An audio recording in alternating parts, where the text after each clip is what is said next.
Here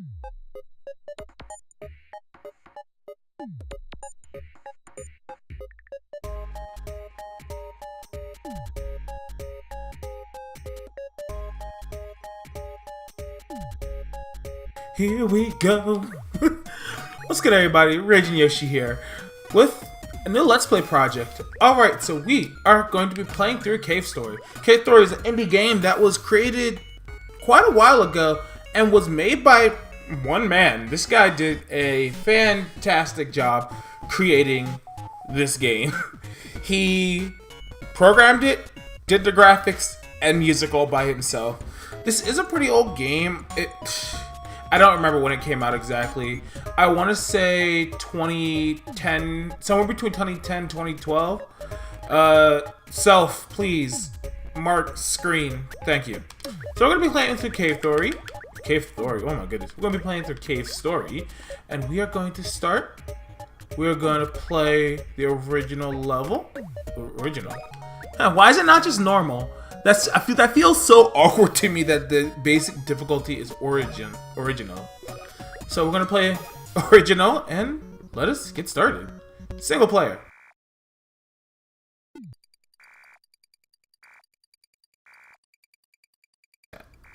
Sue? Are you there? It's me. It's Kazuma. I was somehow able to escape, but I got lost. I'm in a shelter without anything inside. If you're reading this, please answer. Please? Alright, and so we are now in control of our main character, the nameless robot. So we can jump, we can move around, and yeah, that's about it right now. Little floppy disks, these are save points. We will save these very frequently because we are going to die. So we're going to be saving a lot. Heart boxes like these will refill our HP as we go. So we're going to use those to stay alive. So we can't go off to the right over here, so we're gonna go to the left. You see these spikes with all the red on them? Those are death. So we're not gonna touch those. So we're gonna come right over here and grab a life capsule. Life capsules, these will increase our max HP. So we go from 3 HP to 6. These spikes will still kill us right now. So, like in any game where you can jump and such, if you hold the jump button, you will stay in the air for just a wee bit longer.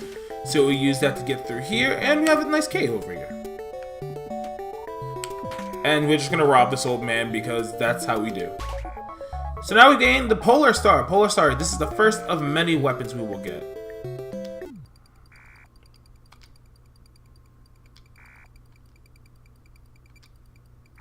So, answer me! They're looking for you. Are you asleep or what? Your brother's so lonely. Alright, so now we have the Polar Star. We can shoot this gun.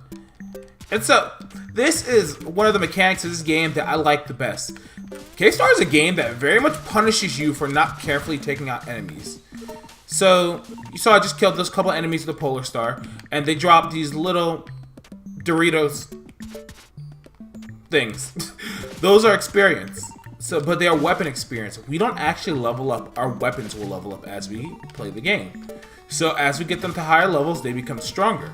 However, our weapons can level down when we get hit. So the objective for us is, there we go, is to carefully go through the levels and not get hit by random stupid stuff. There we go.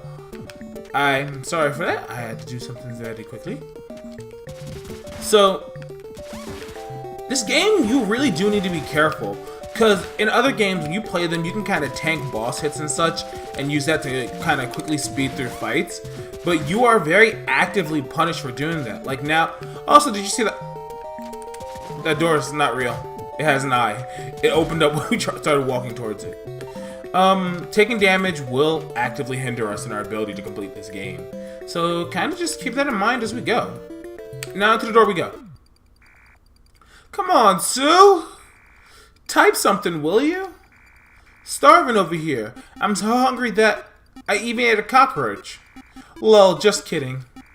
But just so you know, if I get to that point, I'll do it.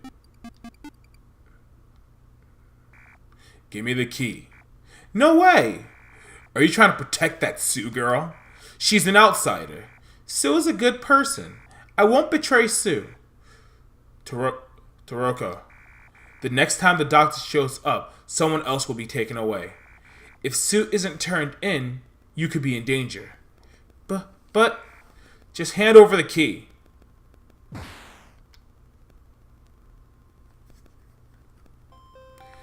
Alright, so we are now in a new area. What? You're not an enemy. I thought you were one of them. My name is King. I'm the number one in this village. Though I say number one, it doesn't really mean much. There are only 6 of us left in the village. Well, really, including Sue, it's 7, but she's not one of us. She's just an outsider that came into our village. Oh wow, you're just rude to this Sue girl. But so here we are at the Mimiga village. So the sign tells us where everything is. To the right is the cemetery, up is the Yamashita farm, left the reservoir, and down is to Arthur's house. So let's actually take this moment to kind of explore around. So I said the cemetery's over here, so... The name's Jack. I'm the number 2 in the village. Beyond here is the Mimiga cemetery. There I hear Arthur rests eternally in peace. What am I doing here? Mushrooms have taken over the Mimiga cemetery, so I'm keeping watch to make sure they don't come into the village. Oh, look at him doing like a good job. So, if you haven't picked up on it yet, the Mimigas are the little bunny people. So, we have the assembly hall. Is there anything important here? So, there's fire in the fireplace, but there's something on the other side. Looks like we can't do anything with that right now. What else? We have a lot of area that we can explore. As a point, you do not take fall damage in this game, so feel free to just jump off things. Hey, who's this guy? Whoa. Geez, you scared me. Sue. Oh, you mean the girl staying at Arthur's house, right? She lives together with Toroko. That girl's a real cutie. She must be looking for flying dragons. Wonder if there's really such a thing. Dragons that fly in the sky. Okay, but so we come down here. We have Arthur's locked door. This is Arthur's house. Arthur, what is it? That one guy, Jack, I think his name was. He said that Arthur's remains are there. So, remains are in the cemetery. So Arthur is one of the dead people in the cemetery. We know that is his house. I actually don't know what other relevance that has right now, though. And it's a shack. There's nothing inside shack. Okay, there's nothing in the shack. So, we've explored the village. We haven't gone to the farm or the... stupid thing, what's it called? The reservoir, there we go. But if you look over here, I think we saw a chest over there somewhere when we were talking to Jack. So what I actually want to do very quickly, if we can platform just a bit, I want to actually try to get over to that chest. So what you want to do is you want to drop down into this, and although we can't see the platform, there's that chain there. So use that chain to kind of guide us. And you really need to step to like the edge of that platform as you take that jump, or you're just gonna fall down over and over like the big dumb idiot here with a controller. We're gonna try that again. And awesome. Open the treasure chest, and we obtain the map system. Something's written on it. So long as you always maintain a sense of exploration, you will someday find the way out. This is my hope. So if I hit the button to open our inventory, we can check the map system, and it shows us the entirety of the layout of this cave. Cool. So we're gonna keep that in mind as we go through this game. But so we haven't gone to the reservoir or the farm, so let us go to the farm. There we go. If I can make these jumps. Yoshimita farm. So here is the Yoshimita farm. Let's talk to this guy. This is the farm where we grow flowers. My job is to protect this farm. To us Mimigas, these flowers are a precious source of food, but not the red flowers. I heard that if we eat red flowers, our blood pressure skyrockets and we die in an instant. Fortunately, on this farm, we don't grow these vile red flowers. Okay. Oh, and look, there's a heart container in here. So, we will grab this life capsule. I said a heart container. What is this, Zelda? So, if you notice, the game very much does have a Metroidvania vibe. Although, this is much more linear than things like Super Metroid and such. But, I digress. We've gone everywhere that we have available so far. So, let's now go down into the reservoir. So, as a point, if you're in the water, we have an air meter. Don't run out of air, we die. So, let us platform, and let's talk to this guy. Sue? Yeah, Sue. That cute girl is always hiding inside Arthur's house? She recently came to the Mimiga village. She fell into the reservoir there. I don't think she's very fond of us. It seems like she hates everyone in the village, but she's a Mimiga. Same as the rest of us. And look, there's this... Oh, I didn't mean to talk to this guy again. There's something sparkling down there in the water. So what we can do is, if we jump onto this and hit down, we'll find it, and we obtain the silver locket. Awesome. We should probably keep an eye out for things like that in the game. It will be of most importance. And look, there's Toroko. What? Oh, she's running from us. Hand over the key. No!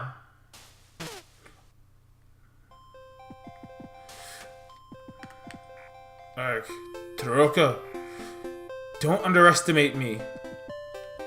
Well then, Toroko's all the way down here. This is the only way she could have honestly run, so let's go. You jerk. Ow! She hit me with a stick. But? Why? Help me! Help me! You're not the doctor? Oh, sorry about that. The doctor's such a cruel and evil person. He shows up in the village and kidnaps Mimiga. At times, even killing someone. The doctor, he killed my older brother.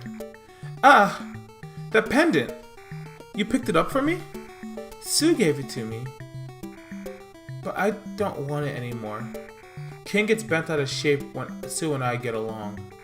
Please keep it. Oh yeah, I found you. It's no use hiding from me. I've got the nose of a clever harrier. Indeed. Yes, he has the nose and brain of a dog too. Misery, I found her first. You two are with the doctor. You must be Sue. The great doctor has summoned you. Come along with me. Huh? But I'm not Sue. Ah! Balrog, the rest is up to you. I'm the wrong person. I told you. Not this again. I always have to clean up. And I'm the one who found her, not Misery. So what's up? You want to fight with me with the little pea shooter? So you can say no, and he will just leave, and you don't have to fight him. But we're gonna say yes. Understood. So, this is the first boss of the game. Balrog. Now, I'll be honest, this fight is not hard. You can use this little rock over here to make sure that he can't easily jump on you and kill you. Balrog, that's his only way of dealing damage. And, yeah, nice and easy fight. Just keep shooting him and he dies. I'll remember this. We defeated Balrog. And we get a little bit of experience for it. Now, I didn't mention this with weapons, but weapons levels will max out at 3. So, since our Polar Star is level 2, we just gotta keep not getting hit, and eventually, we'll hit the loveliest of level 3s. So, yeah, no, this isn't good. Toroko got taken. They thought she was Sue. Well, we should tell somebody. Let's tell Jack. What did you say? Toroko's been kidnapped. That's terrible. We have to inform King. Well, we can now get into the cemetery. So now we are in the cemetery. As a point, there's a dude here with a knife. His knife is blocking our shots. We cannot attack him from the front. We can attack him from behind, but I'll be honest, it's not worth it because if he somehow manages to get a hit in on me, he will kill me with one shot, and I don't feel like doing that. Because when you die, you go back to the last time you saved, which is a little bit ago. And look, something sparkly. Arthur's grave. Something is written on the headstone. Here rests the true Mimiga hero, Arthur. And we found Arthur's key. We have a key to Arthur's house. Awesome! So now that we have this key to Arthur's house, I say we go and use it. What's over here? Not Troko too. Troko's older brother was our strongest warrior, and he was killed by the doctor himself. I wasn't even able to protect Taroko. There are 2 keys to Arthur's house. Taroko has one of them. The other is inside the Mimiga cemetery. Well, I already found that just because where Sparklies were. That's literally the only reason I figured out where it was. But since we have a key to Arthur's house, let's go there. We have no other leads at this point. Alright, so in here we have a save point. We will use it. We will refill our HP. And we're actually going to call this a video. Next time on Cave Story, we will investigate Arthur's house and see where it leads us. I'll see you guys then.